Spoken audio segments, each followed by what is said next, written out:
E ele dá instruções para Timóteo para ele continuar o estabelecimento da igreja em Éfeso, principalmente com relação aos falsos mestres, aos falsos líderes que se levantavam em Éfeso. E aí olha que coisa interessante, porque o lugar que Paulo mais passou o tempo no seu ministério, falamos sobre isso, foi Éfeso. Passou 3 anos em Éfeso. Quando Paulo estava lá na prisão, nós falamos também, há 4 cartas da prisão de Paulo em Roma. Lembra? Filipenses, Colossenses, Éfeso e Filemon.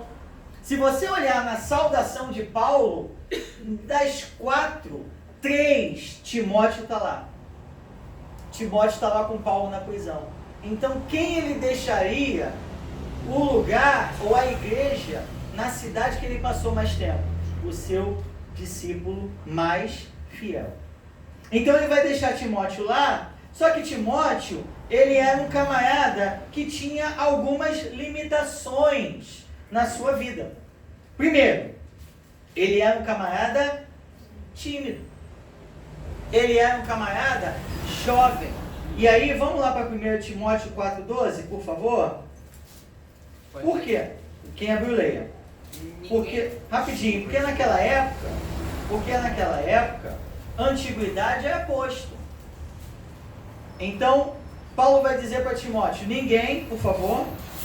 Ninguém despreze a tua mocidade, mas ser o exemplo dos fiéis, na palavra, no trato, na caridade, no espírito, na fé e na pureza. Ninguém despreze a tua mocidade, mas seja o quê? Exemplo. Exemplo. Exemplo no quê? Dos fiéis no quê? Na palavra, no trato, no procedimento, no caridade. amor, na fé, na pureza. Então ele está falando para um discípulo que é tímido, jovem. Onde ele é tímido? Venha comigo em 2 Timóteo, capítulo 1, versículos de número 6, 7. Por favor. Depois eu vou falar mais de 2 Timóteo, mas só para a gente poder entender. 2 Timóteo 1, 6, 7. por cujo motivo te lembro que despertes o dom de Deus que existe em ti pela imposição das minhas mãos. Cadê? Vamos lá. Ó. Desperte. Alguma versão diferente? O que está aí? Desperte, tá mais o quê? Não. Essa palavra despertar, admoestar. Por essa razão te admoesto que reavives. Na minha versão está aqui, reavives. Reavives. A sua é o quê? Felipe? A minha dá, por cujo motivo te lembro que despertes. Despertes, obrigado. O dom. Que dom é esse? Oh, Jesus. Calma aí. Única razão. Carisma.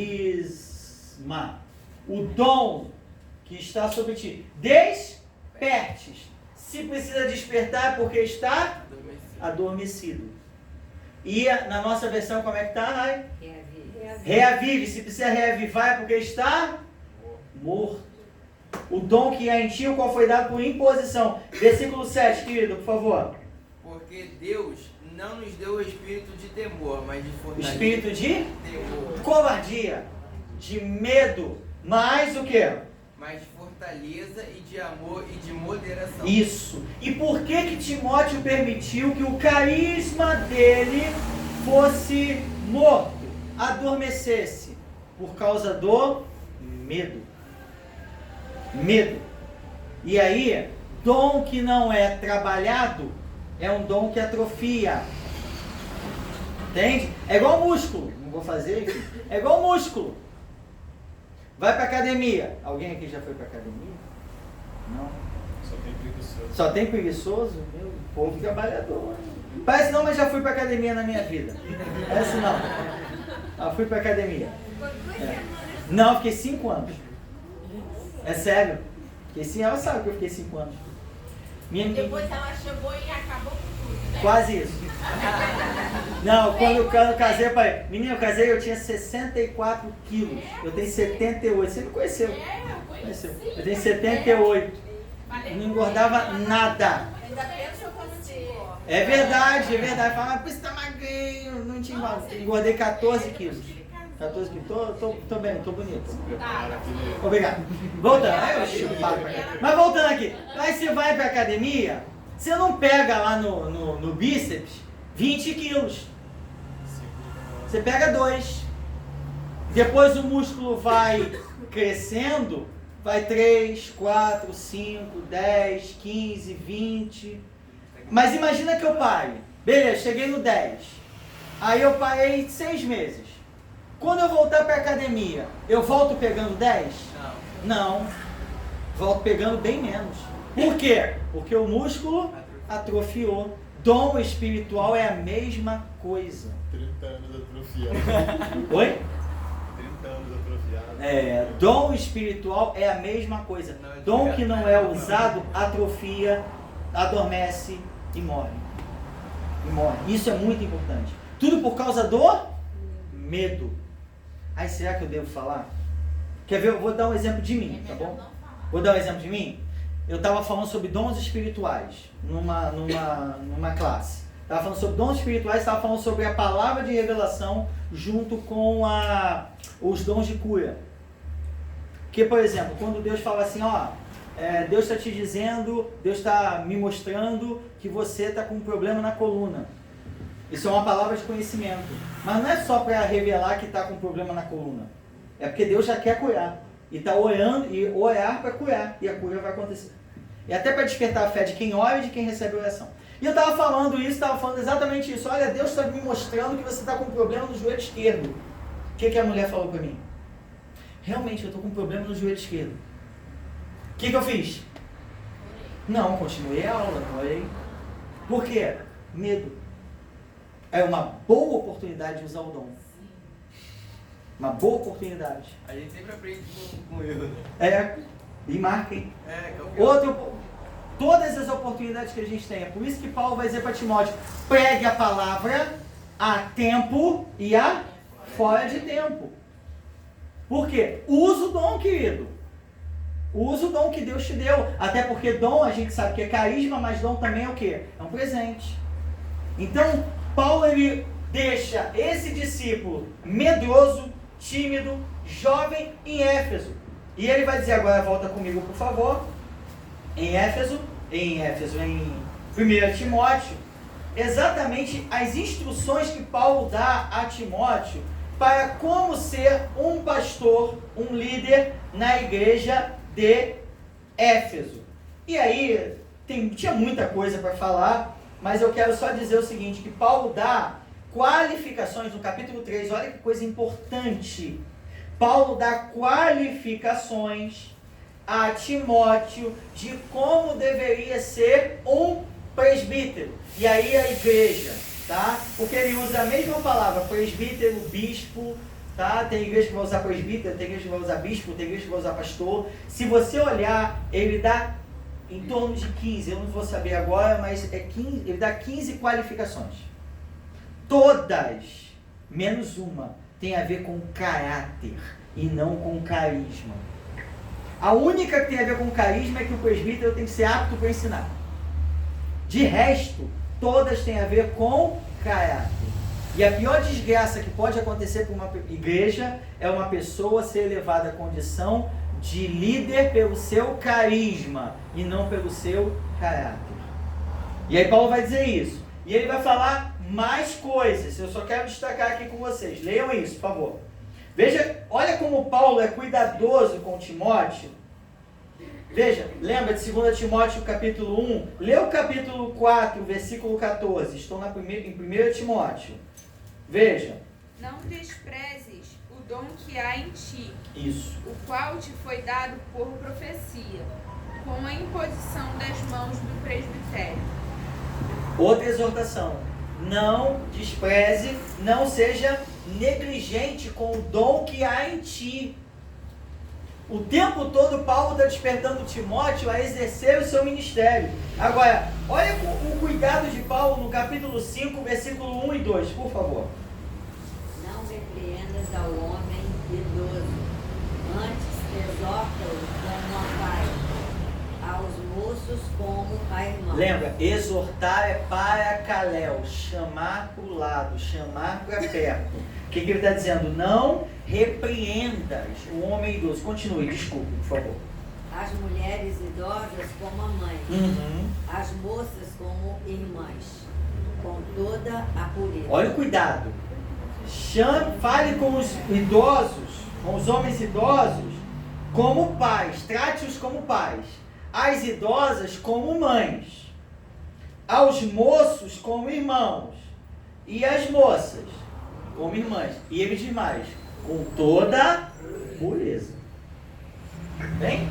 Agora, olha o que ele está falando no versículo 3. Olha que coisa importante. Honra as viúvas, verdadeiramente viúvas. Mas se alguma viúva tem filhos ou netos, que estes aprendam primeiro a exercer piedade para com a própria casa e a recompensar os seus progenitores, pois isso é aceitável diante de Deus. Naquela época não havia INSS, não tinha NPS, INSS e um monte de coisa. Então, quem sustentava as viúvas? A igreja. Mas Paulo está dizendo, as viúvas que são viúvas, ou seja, que não têm filhos, que não têm netos, essas devem ser sustentadas pela igreja. Mas quem tem filho e quem tem neto, que esses filhos e netos aprendam primeiro a exercer piedade para com a sua própria casa. Aí eu botei aqui no meu comentáriozinho, não posso fazer na rua aquilo que primeiro não faço em casa.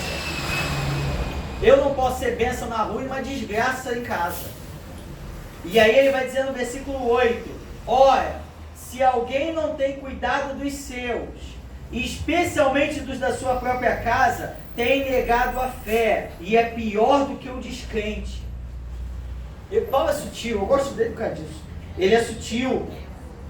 E ele vai falando agora para Timóteo, ele vai dando vários conselhos para Timóteo, mas ele vai falando sobre o cuidado de exercer liderança. Veja, por favor, capítulo 5, versículo 17. Quem pode ler?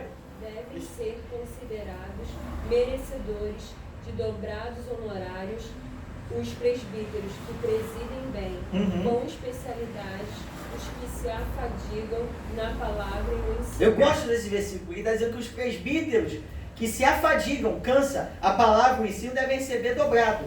Eu gosto desse versículo por causa disso. Devem receber dobrado. Mas no versículo 19 ele diz, continue, querida, por favor. Não assentes denúncia contra presbíteros, senão exclusivamente sobre o depoimento de 2 ou 3 testemunhas. Está entendendo? Para evitar o quê? Fofoca dentro da igreja. Ouvi, me disseram, me falaram, me contaram. É o verbo do fofoqueiro, sujeito indeterminado. Não aceite a acusação contra o presbítero somente com 2 ou 3 testemunhas. Mas leia o 20, por favor. Quanto aos que vivem no pecado, repreende-os na presença de todos, para que também os demais temam. O que ele está dizendo? Alguém botou arma na cabeça do cara para ser presbítero? Não. Então é líder, não é? E liderança tem que ser dada pelo exemplo. Se vive no pecado, não vai repreender no gabinete. Repreende na frente de todos. Aí tem uma discussão se na frente de toda a igreja ou de todos os outros presbíteros. Para que os outros vejam e temam. E ele vai dizer no 22, aproveita se está com a Bíblia aberta aí. A ninguém imponhas precipitadamente as mãos. Não te tornes cúmplice de pecado de outro. Conserva-te a ti mesmo puro. O que Paulo está dizendo? Levantar, exaltar uma vida que está no pecado te faz cúmplice do pecado dos outros. E ele está o tempo todo dizendo o quê? Só pode ser líder aquele que tem um caráter aprovado e não carisma, tá? No capítulo 6, ele está falando sobre uma das 3 coisas que podem derrubar um líder. 3 coisas podem derrubar um líder. Quais são? Fama, dinheiro e mulher. São as 3 coisas que podem derrubar um líder. E a líder? Fama, dinheiro e homem. Tá bom? É isso ao invés. A vida. Mas são 3 coisas que podem derrubar um homem. Um líder. Fama, dinheiro e mulher. E aí ele vai falar exatamente sobre o perigo do amor ao dinheiro na vida de um líder. E ele vai dizer que muitos já naufragaram na fé. Por exemplo, capítulo 6, versículos número 9. Quem pode ler? Mas os que querem ser ricos, Os que? tentação, Querem ser ricos, vai. e em laço, e em muitas consciências loucos e nocivas, que submergem os homens na perdição e ruína. 10. Porque o amor do dinheiro é a raiz de toda espécie de males.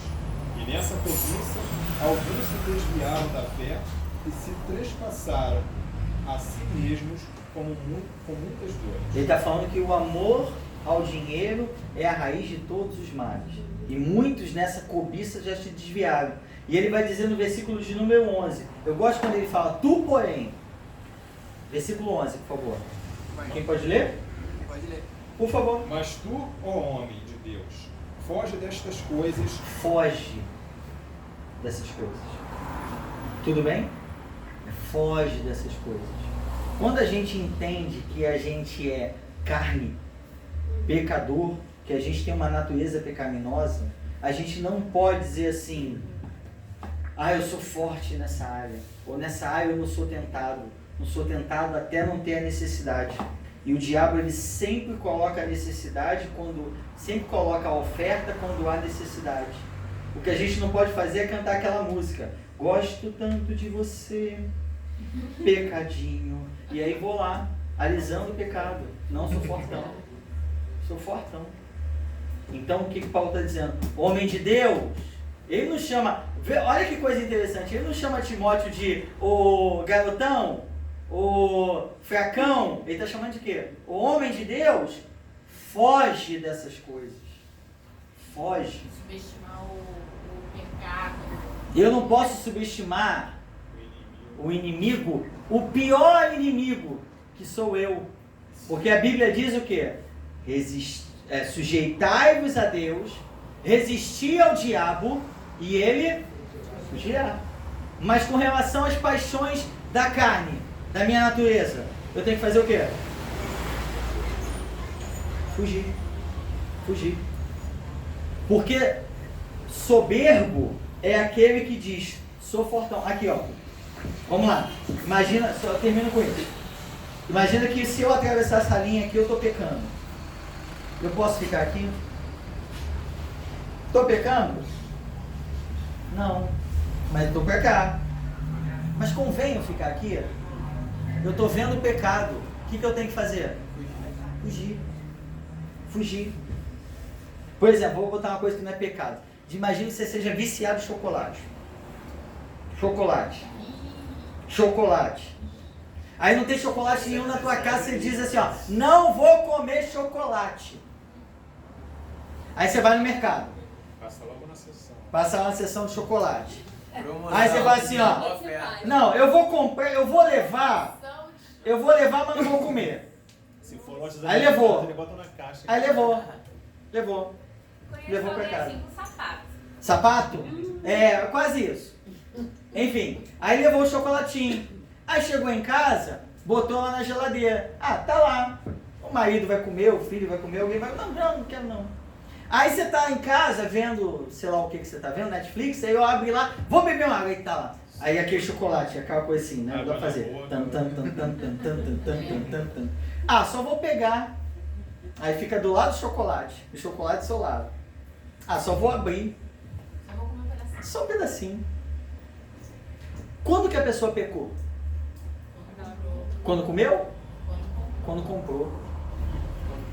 Porque lá no fundo ela já sabia. Quando comprou. Porque quando comprou, admitiu que ia comer. E a gente não pode dar margem para isso. E Paulo vai dizer em 1 Tessalonicenses 5,18: foge de toda a aparência do mal. Foge do pecado. É isso. Semana que vem, 2 Timóteo, Tito, revisão e prova. Uau! Tá? Ué, professor, se você quiser. Dá pra jogar a prova pra depois. 2 Timóteo, Tito e Revisão. e a prova na outra semana pode ser. Mas eu não tô aqui. Tem problema. Não tem problema não? Não, como é que ele não tá aqui? Mas eu não tô aqui. Aplicar a prova não. Aplicar a prova. Não, é só para aplicar a prova. Só para aplicar e tem gabarito. O pastor aplica? Aplica. Tá bom. Aí eu vejo a prova e faço o resumo. Tá? Deixa Aí... Deus te usar esse resumo. Não, vou devolver. Sem pena, mestre, sem pena. Pode deixar. Tá bom, pode Sem deixar. pena. Cabe Então tá E certo. dá mais um tempinho pra gente também estudar. Tá bom, perfeito. Imposição de mãos e sem medo. Tá bom. Deus abençoe. É Olha isso. só, já conversei com a Jéssica. Ah. A Jéssica vai estar orando por você. Ah. Entendeu? Nessa semana aí do resumo, ela vai ser bem boazinha com você. Tudo Que é bem. pra você ficar bem light, bem feliz. Vai ser boazinha comigo? Vai ser boazinha. Tem certeza? Né, Jéssica? Que é pra ele fazer um resumo abençoador. Esposa é uma benção. Uma Eu sei que ela é, benção. eu sei. Vai fazer uma lasanha pra ficar mais fortinho. Fortinho? Não, na minha idade eu só engordo. Já é aquele negócio de fortinho. Já desisti disso já, há muito tempo. Enfim. Assiste depois as outras aulas que estão lá no YouTube, que tem as revelações. Tá assim, no de YouTube? casamento. Ah, tem um... Falar em YouTube, eu tenho um canal no YouTube chamado Tocados pela Graça. A ideia deve ter mandado para vocês. Tem umas pregações minhas lá, alguns estudos. Se você quiser assistir, fica à vontade. Tá? É isso. Vamos fechar seus olhos, andar de frente, vamos orar, né? Te louvamos, Senhor, te agradecemos, te bendizemos pelo esse tempo que passamos juntos. Eu te peço, por favor, abençoe seus filhos, seus ministérios, sua casa, sua família, tudo aquilo que o Senhor tem para a vida deles, os seus propósitos. Que se cumpram cada propósito na vida deles, em nome de Jesus. Eu te peço, leva-nos em paz para os nossos lares, debaixo do teu cuidado. Na autoridade do nome de Jesus te pedimos e te agradecemos porque cremos em nome de Jesus. Amém. Amém. Obrigado, gente.